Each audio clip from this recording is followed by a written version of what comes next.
नमस्कार दोस्तों, मैं मृत्युंजय आपका स्वागत करता हूं हमारे इस चैनल सटीक परामर्श में। और देखिए, एक कमेंट आया है। हमने एक वीडियो बनाया था नोटबुक्स के ऊपर कि नोटबुक अगर आप मैन्युफैक्चरिंग करना चाहते हैं तो उसके लिए कौन कौन सा लाइसेंस चाहिए होता है। अब ये बात क्लियर है और उसमें बताया हुआ है। फिर भी देखिए, उसके ऊपर एक कमेंट आया हुआ है कि सर उत्तर प्रदेश में कौन सा लाइसेंस लगेगा। अब देखिए, बहुत से लोगों का कन्फ्यूज़न रहता है। इंडिया में भी हर एक बहुत सारा स्टेट है और हर एक स्टेट का अपना अपना कुछ रूल रेगुलेशन है और रिक्वायरमेंट है। मगर ओवरऑल देखिएगा तो पूरे इंडिया में एक ही सिचुएशन चलता है, एक ही टाइप का जो टर्म्स कंडीशन है चलता है, खासकर बिजनेस के लिए। कुछ चीज़ें जैसे नशे का सामान हो गया या लीकर हो गया, उसका पॉलिसी अलग हो सकता है।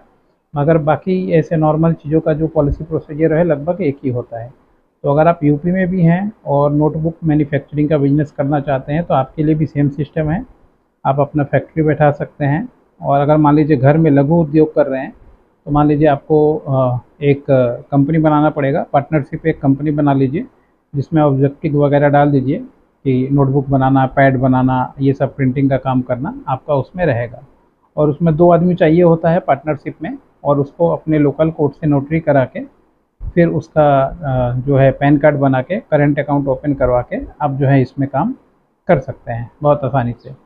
और अगर मान लीजिए मार्केट में इसको रिटेल के तौर पे आप ब्रांड लॉन्च करना चाहते हैं तो मैन्युफैक्चरिंग का पार्टनरशिप डीड बनवाइए, पैन कार्ड बनवाइए, फिर उसमें जीएसटी भी लगेगा। और अगर बाहर भेजना चाहेंगे और सिर्फ यूपी में भेजना चाहेंगे तो 40 लाख रुपए तक कोई जीएसटी नहीं है। 40 लाख क्रॉस करने के बाद जीएसटी लगेगा। मगर आप जो रॉ मटेरियल खरीदेंगे अगर उस पर आप जीएसटी पे कर रहे हैं तो वो जीएसटी रिटर्न लेने के लिए भी आपको जीएसटी का रिटर्न चाहिए होता है। तो अच्छा होगा कि एक जीएसटी का रिटर्न करवा लें और नील फाइल करते रहें जब तक मान लीजिए आपका 40 लाख क्रॉस ना हो बिजनेस में, तब तक ये अच्छा रहेगा। उसके बाद फिर जो भी अगर आप ब्रांड निकालना चाहते हैं, ब्रांड के नाम से मान लीजिए राम शाम, जोधू मोदू, जो भी आपका ब्रांड नेम हो, तो वो ब्रांड नेम रजिस्टर्ड है कि नहीं गवर्नमेंट से, ये देखना पड़ता है। और फिर अगर नहीं है तो उसका रजिस्ट्रेशन करवाना पड़ता है। इसके बाद जो है आपको आईएसओ 14000 ले सकते हैं जो इन्वायरमेंट के लिए होता है, इन्वायरमेंट सर्टिफिकेट के लिए। और क्यूएमएस ले सकते हैं 9001 2015। और उद्यम ले सकते हैं अगर मान लीजिए आप लोन वगैरह का फ्यूचर में लेना चाहें अपने इंडस्ट्री के ऊपर, सेटअप के ऊपर। ये काम जो है लाइसेंस आप ले सकते हैं अगर आप लघु उद्योग कर रहे हैं। और इसी को अगर मान लीजिए बड़ा स्केल पर करेंगे तो जो डॉक्यूमेंट्स बताया वो तो चाहिए ही। इसके अलावा जो है फैक्ट्री लाइसेंस एक्स्ट्रा चाहिए होगा, फैक्ट्री इंडस्ट्रियल एरिया में आपका होना चाहिए।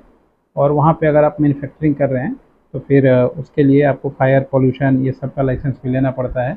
और लेके फिर दिखा के फिर जो है अपने काम को करना पड़ता है। ये तरीका है जो बताया मैंने, 4-5 लाइसेंस लेके आप पूरे इंडिया में कहीं भी इसके लिए काम कर सकते हैं। ज़रूरी नहीं है यूपी में जो लाइसेंस लगेगा ये सेम लाइसेंस से आप दिल्ली में भी माल बेच सकते हैं, हरियाणा में भी माल बेच सकते हैं, बिहार में भी माल बेच सकते हैं। बहुत सारी चीज़ें और जगहों पे जो है आप अपना बिजनेस कर सकते हैं।